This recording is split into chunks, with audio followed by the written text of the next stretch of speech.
Welcome to Todd and Tazzy Tuesdays.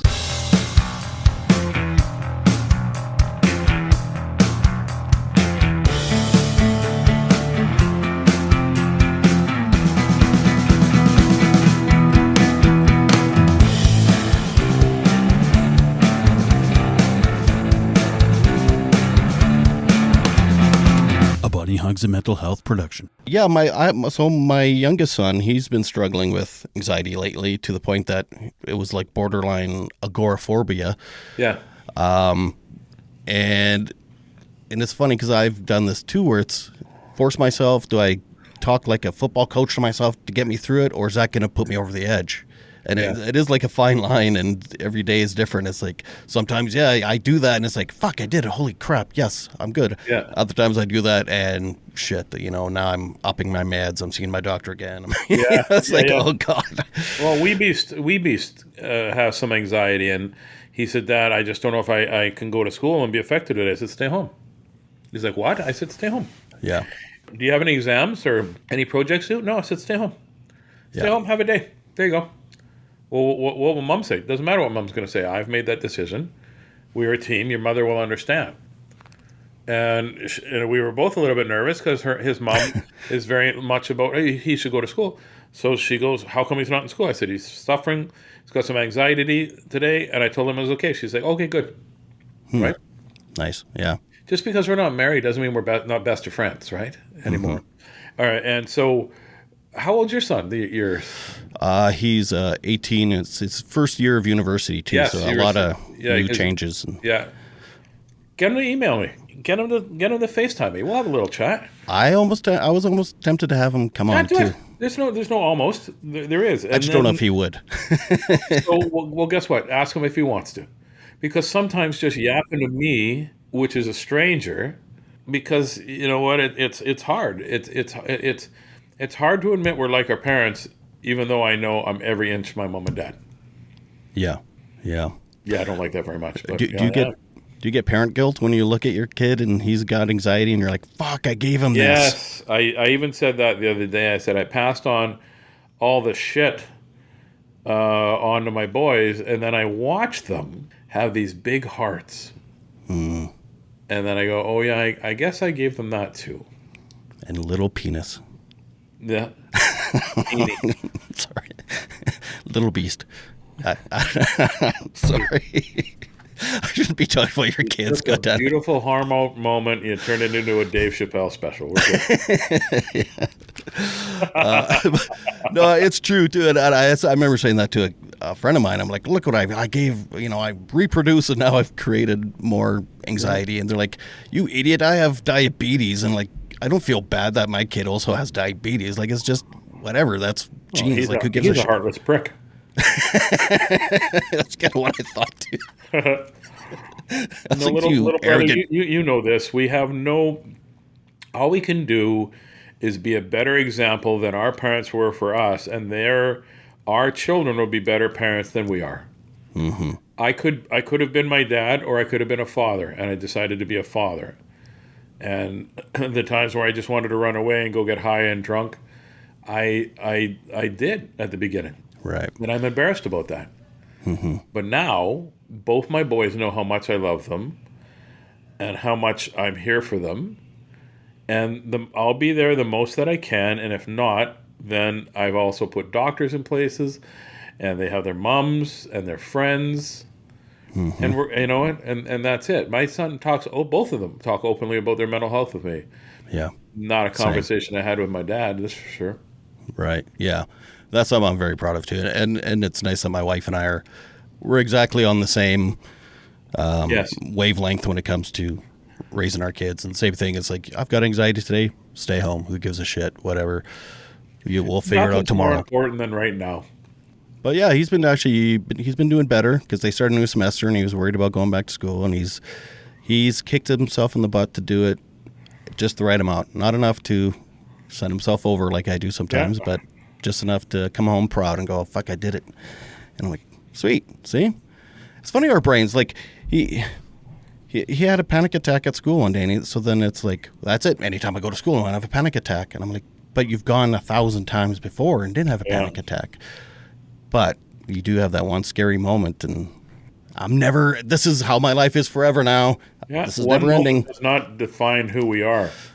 Yeah. One moment may change our trajectory, but I know I've been getting panic attacks when I step on stage for the last year. And to the point where I puke, and I've got tears, and I say to Lala, I shouldn't be doing this. Just tell them I'm sick. She's like, nope. I'm like, fuck.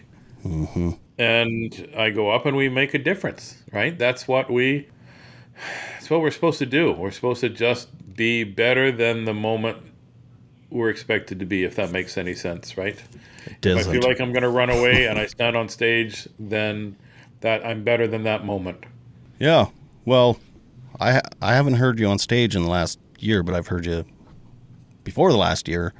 And your audiences do love you, and you do make a difference. So thanks, buddy. I had so much fun in Regina when I did that show. We went for lunch there, and then I had that show that night. And it was the most fun I've had in a show in a long time. Just a lot of silliness, a lot of gray hair in the room, which is my group now, right?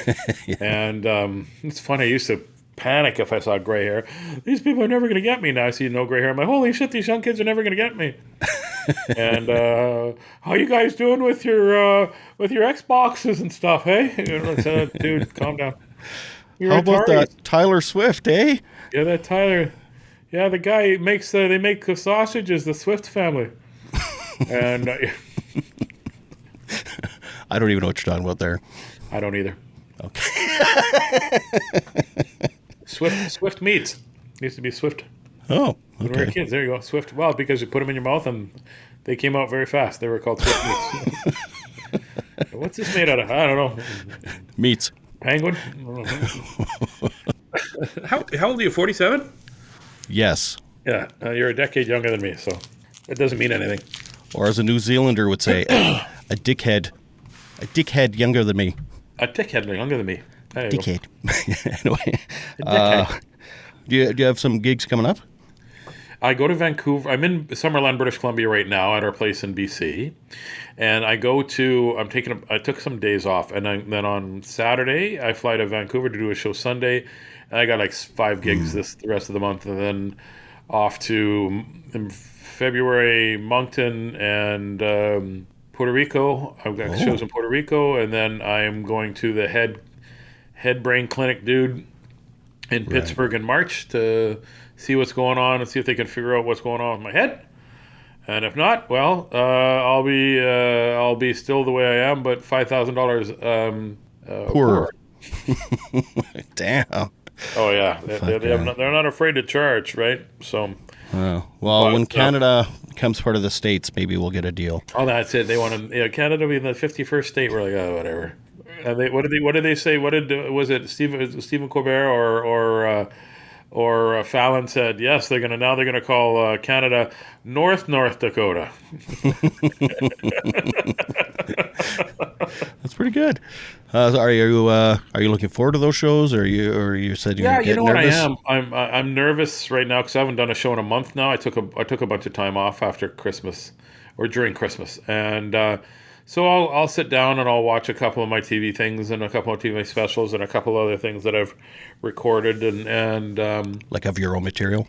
Yeah, no, it's going to be all Dave Chappelle stuff. You can kiss my black.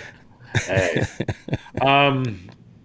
This episode is brought to you by Shopify. Upgrade your business with Shopify, home of the #1 checkout on the planet. Shop Pay boosts conversions up to 50%. Meaning fewer carts going abandoned and more sales going cha-ching. So if you're into growing your business, get a commerce platform that's ready to sell wherever your customers are. Visit Shopify.com to upgrade your selling today. But yeah, no, and then I'll do what I can and invent the rest and have the show that I'm supposed to have. The universe won't let me fail unless I choose to fail. Interesting. I might use that on my kid. Maybe he'll be like, the universe chooses it. I'm the universe's favorite. I know that. And so I just have to do what I'm supposed to be doing all the time to keep that status, right? How's Lala doing? She's doing well. She's under the weather right now, but recovering and a bit of a cold and things like that. So hear that. I've been making soup and hot cidery kind of tea and some, some other kind of ginger tea and things like that. So lots of that. And I don't go half when I'm making ginger tea. I actually go get ginger, grind, and juice it and make the tea and that sort of stuff. Milk the bees or whatever I'm supposed to do. Our Christmas was kind of sad. You had some challenges, eh? Well, Jen lost her mom this summer, and so it was the first Christmas we ever had without her. Yeah. And that was, it was, it wasn't sad. It was just, somber. And then my family, we didn't even get together. So, no, it was weird, man. It was a weird Christmas this year. Yeah, a lot of people were telling me they didn't get together with their spouses or not their spouses, with their sometimes that's by choice, theirs. They're not getting together with their families and things like that. It was, my boys came over. Lala showed up on the 25th because she was here in BC for her dad and her brothers and sister and sister-in-law and brother-in-law and stuff. And then she came on the 25th, so we had people over on the 25th, and then we had people over on the 26th, and we had the boys there, and we just a lot of cooking, a lot of baking, a lot of days where I just waddled to the bedroom. I think I'm gonna have a nap. Well, that's one thing that we did do as our little family, my two boys, my wife. We were pretty tight through it all. I'm very grateful for. I think that's kind of how it was when I was a kid. Actually, Christmas, it wasn't super. We weren't traveling all over the place and all that. It was really just our immediate family. Maybe at some point between New Year's we'd have a family, like a bigger family thing, but that was it. So so maybe it was kind of nice. Maybe it was weird. So here's the thing. We're at this age of transitional, like from being the son to at some point it's going to be the patriarch, right, of the family. Yeah. So it's trying to figure out our roles in the family units right now, and you know what I mean? It's like we used to be the kids that bring the grandkids, and now it's pretty. I don't know. It's this weird transition. Yeah, it's such a. I'm okay with just family being there. I love big gatherings with lots of food, and don't care about the people but the food. And but I do miss all my aunties and uncles coming in and the house being full of cigarette smoke so you couldn't even move, and scotch and Jack and opioids a little bit. They didn't know what I was doing. And then just having my boys and Lala there, that was fine.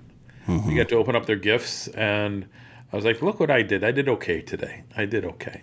Yeah. I helped build those two. I'm helping I'm helping Lala, be part of her life, and I get to help in her life. And all four of us are helping me still want to be here, right? How old is your oldest? 30. Okay. Joshy's 30. Beastie is 17. Beastie's bigger than Joshy. I think Beastie's about 250 now, and it's a big kid. Yeah, he's taller than me by a head and a half, which is, I'm not really tall. I mean, I'm taller than I look sitting down here, but I'm not much taller. Well, that's the other thing too. The 2 steps to get onto a curb, right? So it's like, well, in this whole transitional thing too, it's like my kids are now old enough where it's like they don't give a shit about Christmas. They don't get excited. They don't like, yay, let's go to our stocking. So yeah, that kind of is been a weird change too for us. So well, you know what, brother, I didn't have a good relationship with my dad at all. Or a relationship with my dad till the very end anyway. But there were times in my life that he did things that made me just laugh, okay? I moved to Calgary in 88 to be a bodyguard at the Olympics and then bounce at a pub when I was there. And Christmas morning at about 4:30 in the morning, my phone rings. I pick it up and Santa came. And it hung up. And I'm like, what the hell's going on? So I pick up the phone, go back to sleep. Santa, about 10 minutes later, Santa came. And then it happened like 6 or 7 times. And then I pick up the phone and I go, who is this? And I heard the laugh. And my dad had this big booming laugh like this. You could hear it from space, like just laughing. And he goes, there. He goes like that. He goes, there you go. He goes, how does it feel like the first 9 years of your life? He was like that. Fuck. Every morning, every Christmas morning. He goes, Love you, bye. Click, and he hung up. And then I went, did he say love you? Like, I didn't, I mean, it was just, that was not said between my dad and I. But when he did that, I laugh. I used to tell that story all the time. Fucking 4 o'clock in the morning. How often do you say I love you to your boys? Oh, multiple times in the same sitting. Same. Oh, yeah. We're an I love you family. Yeah. To the point where none of us believe it anymore. Right. Yeah. It doesn't even mean anything anymore. Yeah, same. It's like multiple times a day. Oh, yeah. They're like, just to go downstairs and watch TV. It's like, I'm going downstairs now. Okay, bud, love you. Love you. Yep. Oh, yeah. Lala and I, too, the same thing. Love you, bye. Even when we roll over in bed now, we go to bed, go to sleep, she goes, okay, I love you. Like, I love you, too. Because she goes, okay, love you, bye. Because that's what we used to do. Because, as you know, we don't live in the same city. So I live in Winnipeg, and she lives in Summerland, British Columbia, and it's beautiful here. And then people are like, oh, when's she going to move to Winnipeg? Never. If you ever saw where we live, never. And so we go, we go to sleep. And we'd say, okay, love you, bye. And it's just what it is. I say I love you to a lot of people because I do. And if they're uncomfortable, well, get the shit over it, because here's somebody that loves you. Now you know, right? It's funny. I do have some friends I say I love you to every time I see them. You can hear their bum. I don't know if I've heard it back from them yet. No, yeah. It doesn't the same way. Love you, buddy. Yeah. Okay, Yeah. yeah. And, I'm not going to stop. No. If it makes you uncomfortable, it's a good uncomfortable. That's right. I'm not saying come cuddle with me. I'm saying I love you. Right? Right. Yeah. Yeah. I was lucky. I mean, my dad and I have, I don't know, it's a much better relationship than you and your dad. But yeah, no kidding. Yeah. Well, him and his dad it was a bit rough. He comes up home from the Navy after killing people in World War II and stuff. And I don't know if he ever said I love you to my dad or not, but my dad made it quite regular in our family too to say I love you.